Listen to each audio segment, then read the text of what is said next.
En suma, señores, quienes se niegan a la aprobación de esta ley parecen decir: nosotros sabemos más que el Comité de los Derechos del Niño, nosotros sabemos más que la Organización Mundial de la Salud, nosotros sabemos más que el Comité de los Derechos Humanos, nosotros sabemos más que la Corte Interamericana de Derechos Humanos. Este es un tema de salud pública que compromete derechos humanos y, por lo tanto, la República Argentina debe responder internacionalmente cuando los viola. Nuestro país fue denunciado al Sistema Interamericano de Derechos Humanos precisamente porque su salud de sistema provincial, a través de un médico, provocó la muerte de una mujer embarazada a quien le negó medicamentos que afectarían al feto. Se sostiene que una cosa es despenalizar y otra legalizar, pero esto desconoce el sistema de los derechos humanos y el bloque de constitucionalidad argentino. Nuestra Corte de la Nación tiene dicho que el Estado no solo debe abstenerse de interferir en el ejercicio de los derechos individuales, sino que tiene además el deber de realizar prestaciones positivas de manera tal que el ejercicio de aquellos no se torne ilusorio. Nuestra ley tampoco promueve la eugenesia. El supuesto previsto en el artículo 6, inciso C, cuando dice: cuando se diagnostique la inviabilidad de la vida extrauterina, está referido al feto anencefálico, cuya situación ya fue resuelta por la Corte de Justicia de la Nación en el año 2001, también en coincidencia con el Sistema Internacional de los Derechos Humanos, en un caso contra Perú en el año 2003. Los fundamentalistas de los derechos del feto sostienen que, aún en este caso, la mujer está obligada a llevar a término su embarazo, pero precisamente esta posición es la prueba más elocuente del desconocimiento pleno de la mínima autonomía de la mujer sobre su cuerpo. En un régimen democrático nadie debe ser instrumento de otro, la mujer tampoco. ¿A partir de qué momento usted considera que la vida humana merece la protección de nuestro sistema jurídico? En nuestro sistema constitucional, que sigue la Convención Interamericana de Derechos Humanos, no se duda que hay vida desde la concepción en principio. Y por eso, cuando hemos redactado el Código Civil y Comercial, hemos mantenido esa regla de la Convención Interamericana. La vida se protege desde la concepción. Pero a su vez, todos sabemos que los derechos no son absolutos, que esos derechos pueden entrar en conflicto con otros derechos. Cuando entran en conflicto con otros derechos, esos conflictos de derechos, la Corte lo ha enseñado, lo enseña la Corte Interamericana, todas las cortes constitucionales del mundo, deben resolver los conflictos sobre una regla que se llama de la proporcionalidad. Esa proporcionalidad, ¿qué significa? Significa que a cada uno de estos dos derechos yo le estoy poniendo restricciones. En el caso, por ejemplo, claro, del conflicto entre el derecho a la libre expresión de los medios de prensa, ¿sí?, y el derecho al honor, a mi intimidad. Ahí, ¿cómo ha solucionado ese conflicto nuestra Corte? Bueno, podemos o no estar de acuerdo, pero ¿cómo lo resolvió? Lo resolvió con la teoría de la real malicia. Entonces dijo: mire, si usted es un funcionario público, su derecho a la intimidad, al honor, va a estar más restringido que si es de una persona común. ¿Por qué? Porque hay un interés público en que, si está el honor de ese funcionario público en discusión, bueno, la gente tiene que saber qué hace ese funcionario público. Si ese funcionario público roba, no roba, entonces el derecho a la libre expresión va a ser mucho mayor. ¿Y cómo lo concilio? ¿Es que no tiene derecho al honor el funcionario público? Sí lo tiene, pero le pido al otro que pruebe que por parte del periodista ha habido una actitud absolutamente desaprensiva. Entonces mantengo los dos derechos en equilibrio. ¿Qué pasa con el aborto cuando entra en conflicto este derecho de la madre? No digo de la madre, voy a decir el derecho de la mujer. El derecho de la mujer, cuando entra en conflicto con este derecho que también tiene el feto desde la concepción. Entonces aquí las leyes de muchísimos países del derecho comparado y el proyecto de ley que nosotros estamos acá analizando, dice: mire, primero va a haber una progresividad. ¿no es cierto? Entonces, primer límite que le voy a poner a ese presunto derecho absoluto al feto, que como hemos visto no es absoluto, porque no hay derecho absoluto de nadie, ni usted tiene un derecho absoluto a la vida, tiene derecho de legítima defensa cuando yo vengo y la ataco y usted me mata y me priva de la vida. En el estado de necesidad hay muchísimas razones por las cuales está legitimado un sujeto vivo que le quita la vida a otro vivo. Entonces, vuelvo al aborto. En el aborto, ¿cómo tratamos de mantener ese principio de proporcionalidad? A través de dos criterios, ¿sí? ¿Cuáles son esos dos criterios? Uno, el de la mayor progresividad del desarrollo. Y otro, las causales, lo que las leyes de todo el mundo llaman indicaciones. Entonces, en el primer trimestre, esa guía que les digo de la Organización Mundial de la Salud dice que el primer trimestre comprende hasta la semana 14. Entonces, en ese primer trimestre, como ese feto no tiene suficiente desarrollo, ahí le damos más peso al derecho a la autonomía de la mujer. Cuando tiene más desarrollo el feto, menor autonomía para la mujer. Esa menor autonomía no se extingue, sino que le decimos, ahora va a tener que venir con las causales. Cuando vino con las causales, ahí sería posible. Si está en juego la vida o la salud de la madre, bueno, entonces también le vamos a permitir, aunque sea después de la semana 14.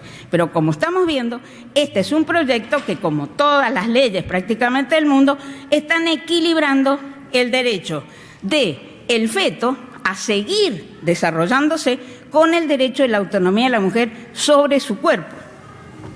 O sea, que fuera de las causales, digamos, de aborto no punible, que eso no estamos en discusión, al menor desarrollo del feto, menor protección, aun cuando haya vida, menor protección del orden jurídico y mayor prevalencia del derecho de la mujer. Sí, así. Sí, porque es un criterio de equilibrio y de proporcionalidad, efectivamente. Sí. Senadora Elías. Buenas tardes. Buenas tardes, doctora. En base a lo que usted acaba de responderle a la senadora, regla de proporcionalidad. La proporcionalidad es la que no la encuentro. Deseo versus vida. ¿Deseo, dice usted? Sí, el deseo de la mujer. No, utilizo otra palabra más jurídica, no autonomía. Autonomía. Autonomía.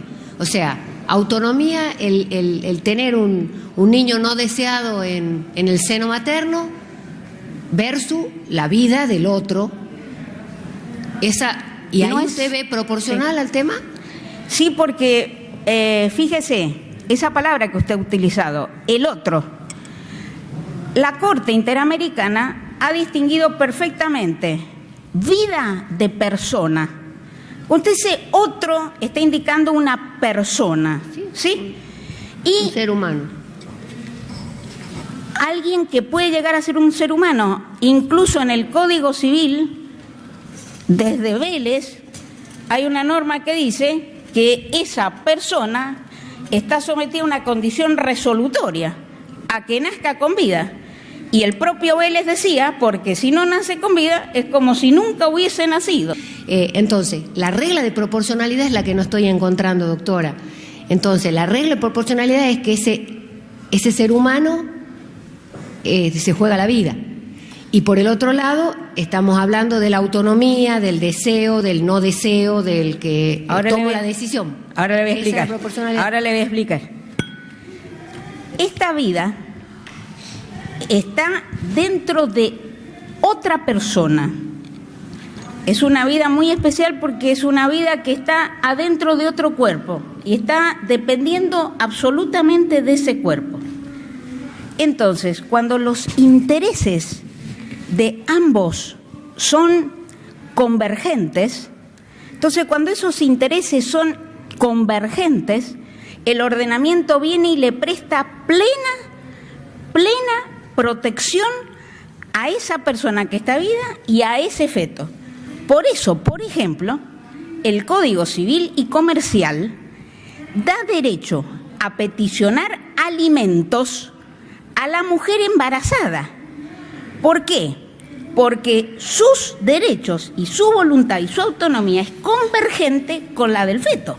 Entonces le dice a esa mujer, puedes pedir alimentos por vos y por ese feto, incluso si, como por ejemplo se decidió en una sentencia, esa mujer necesitase tratamientos muy específicos para el parto, podría pedirle a quien es o va a ser presuntamente el padre que le pase alimentos, incluso que le pague aquellos gastos que son necesarios porque en un hospital público no se prestan y sí se prestan otros. Pero acá usted tiene una voluntad convergente de la mujer con el niño. Por eso la seguridad social, por eso todo lo que usted quiera. Ahí no tenemos conflicto de derechos, porque el derecho de la mujer es convergente con el derecho del niño. El problema es cuando esos derechos entran en conflicto. Es el problema, cuando esos derechos entran en conflicto. Y usted, a una mujer a la que está obligando, como la obliga alguno de los autores que están en contra de este proyecto y que ya lo han dicho por escrito y en libros publicados y etcétera, etcétera. Cuando usted es una mujer, por ejemplo, en el caso del anencefálico, ahí estamos de acuerdo, ¿no es cierto? En el caso del anencefálico, ¿usted está de acuerdo que si la mujer, que es una tortura para la mujer? ¿Está bien? No está previsto en ningún lado, fue la interpretación de nuestra Corte, afortunadamente. Ahora lo prevé la ley. Pero el caso del anencefálico, doctora, quiero decirle, se lo digo con todas las letras, el doctor Rosati ha escrito en un libro en el que no trata demasiado bien al Código Civil y Comercial, que está mal resuelto el caso del anencefálico, y lo dijo también el doctor Barra, que la mujer tiene que llevar adelante ese feto. Yo les pregunto, ¿qué autonomía tiene esa mujer? Eso es tortura, doctora, eso es tortura. Bueno, doctora, para que me pueda sacar de la duda. De usted me habla de la proporcionalidad. Ahora con un niño normal que viene con un embarazo normal, y la proporcionalidad es la que no entiendo, de que de pronto, porque yo tomo la decisión. Doctora, mientras no tiene suficiente desarrollo, ese feto prioriza la vida de la mujer y la salud física y mental de esa mujer. ¿Por qué? Porque esa mujer ella es una persona autónoma y está desarrollando en su cuerpo algo que psíquicamente no soporta. Gracias. Le pregunto en este sentido. Yo entiendo que, por ejemplo, Código Civil es persona desde la concepción y tiene una cantidad de derechos, está bien, a condición de que nazca vivo o lo que sea, pero tiene una cantidad de derechos donde no hay una progresividad. Porque tiene convergencia con los derechos de la mujer.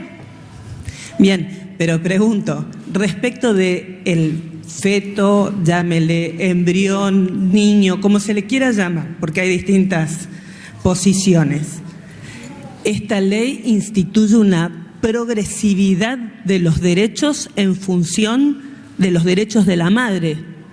La vida del feto tiene una característica, que no es una vida independiente, es una vida que está dependiendo de otra persona, una persona que tiene órganos femeninos, ¿sí? Entonces, esa persona que tiene órganos femeninos y que ha quedado embarazada, lleva adelante una vida. Acá de lo que estamos preguntándonos, lo que usted me pregunta a mí, es qué protección le da el derecho a esa vida que no es independiente, que es una vida totalmente dependiente.